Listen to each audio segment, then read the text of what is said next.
محمد رسول اللہ صلی اللہ علیہ وسلم اور ان کے ساتھیوں کو جو کمزور سمجھا جاتا تھا، مکے میں لوگ اسلام قبول کرنے کے لیے ڈرتے تھے کہ کہیں ہمیں مار نہ دیا جائے، ہم لوگوں پہ کہیں ظلم نہ کیا جائے، مکے سے بھگا دیا گیا۔ مکہ چھوڑ کر پیارے پیغمبر محمد رسول اللہ صلی اللہ علیہ وسلم مجبور ہو کر مدینہ تشریف لے گئے۔ مٹھی بھر جماعت، لاکھوں کے انسان،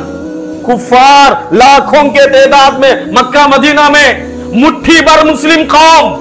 مٹھی بھر مسلم جماعت، مٹھی بھر محمد رسول اللہ صلی اللہ علیہ وسلم کو ماننے والے اسلام نہیں چھوڑے، کفر کے سامنے سر نہ جھکائے، کفر کے سامنے اپنا ماتھا ٹیک نہیں کیا، اپنا ماتھا نہیں ٹیکا،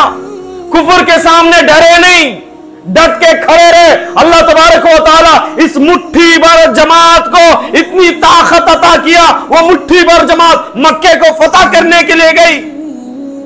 بڑے بڑے مشرکین جو نبی محمد رسول اللہ صلی اللہ علیہ وسلم کو اور ان کی جماعت کو جو مکے سے بھگا دیے تھے، وہ لوگ نبی کے قدموں میں آ کے بیٹھ گئے، چھپ گئے، کچھ لوگ لائن میں کھڑے ہو گئے، معاف کر دیجئے۔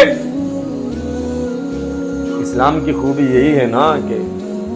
آج مجھے کوئی مارے ستائے تو میں اس کی زندگی میں اس کا بدلہ لینے کی کوشش کروں گا۔ آپ بھی گھر میں کچھ جھگڑے ہو گئے، خاندانی جھگڑے، بھائیوں کے، دوستوں کے یا کسی کے پارٹنر کے، کچھ بھی، تو اس کو زندگی بھر یاد رکھیں گے، مارنے کی کوشش کریں گے۔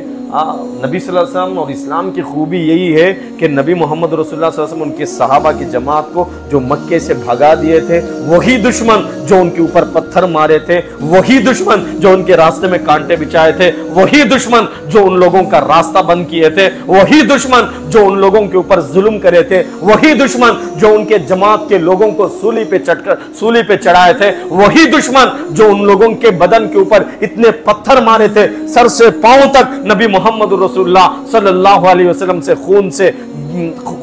سے کپڑے لال ہو گئے تھے، وہی دشمن جو نبی محمد رسول اللہ صلی اللہ علیہ وسلم کے دانتوں کو شہید کیے تھے، وہی دشمن جو نبی محمد رسول اللہ صلی اللہ علیہ وسلم کے جوتوں کو خون سے بھر دیے تھے، وہی دشمن جو نبی صلی اللہ علیہ وسلم کے اصحاب کو گرم گرم ریت پہ لٹا کے ان کے سینوں پہ پتھر رکھا کرتے تھے، وہی دشمن جو بچوں کو، بڑوں کو، عورتوں کو، بوڑھوں کو قتل کر دیے تھے، ایسے دشمن نبی صلی اللہ علیہ وسلم کے لائن میں کھڑے ہیں کہ ان سے معافی مانگے۔ نبی محمد رسول اللہ صلی اللہ علیہ وسلم نے سب کو معاف کر دیا۔ مکہ کو فتح کرے اور ایسے غلاموں کو تیار کرے جو غلام سارے دنیا کے اوپر اسلام کا جھنڈا لہرائے، پونے دنیا کے اوپر اسلام پہنچائے۔ ابن عمر بن خطاب رضی اللہ تعالیٰ عنہ، اب جو مسجد اقصیٰ جہاں گزشتہ جمعہ بھی تذکرہ کیا، اس سے پہلے جمعہ بھی تذکرہ کیا تھا، فلسطین میں مسجد اقصیٰ کو بغیر کسی جنگ کے عمر بن خطاب رضی اللہ تعالیٰ عنہ فتح کرنے گئے۔ یہ دنیا امتحان کی جگہ ہے، عمل کرنے کی جگہ ہے، محنت کرنے کی جگہ ہے۔ ظلم کرو تو ظلم کا بدلہ آخرت میں جہنم میں اللہ عطا فرمائیں گے، نیکی کرو، ظالم کو ظلم سے بچاؤ، مظلوم کا ساتھ دو، اللہ اس کا ثواب تمہیں جنت میں عطا فرمائے۔